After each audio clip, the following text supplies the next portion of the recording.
In today's video, I'm going to teach you how to export your project using the right settings to ensure optimal quality and file size balance.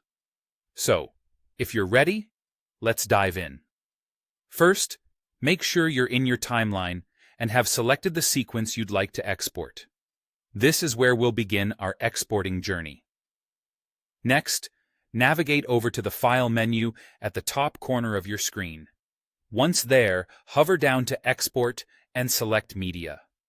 Alternatively, for those who love a good shortcut, you can use Ctrl+M on Windows or CMD+M if you're on a Mac. This command will bring up the Export Settings window, which is where all the magic happens. Here in the Export Settings window, you'll first want to choose the format you're aiming for.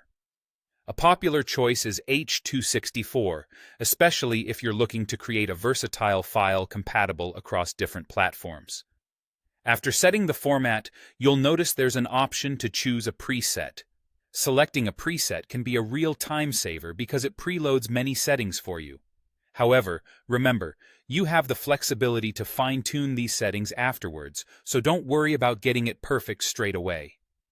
Now let's turn our attention to the Video tab. Clicking on this will reveal a treasure trove of export settings. Scroll down and you'll find the Bitrate settings section. Sometimes it may be hidden under a submenu or located after the profile level settings, so take a moment to locate it. This is a crucial area because bitrate determines both the quality and size of your file. In the bitrate settings, decide on bitrate encoding. You have two main options: VBR, which stands for variable bitrate, and CBR, which means constant bitrate.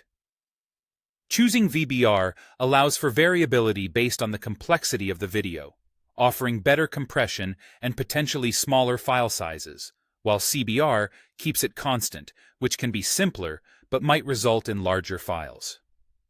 If you opted for VBR, go ahead and set both a target bitrate, which acts like an average data rate, and a maximum bitrate to cater for variations.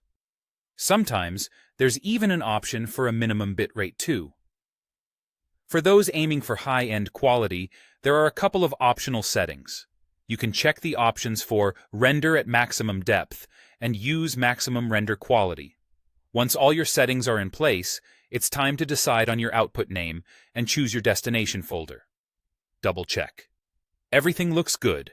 Then it's the moment of truth. Click Export to directly convert your file or queue if you're planning to send it to Media Encoder for batch exporting.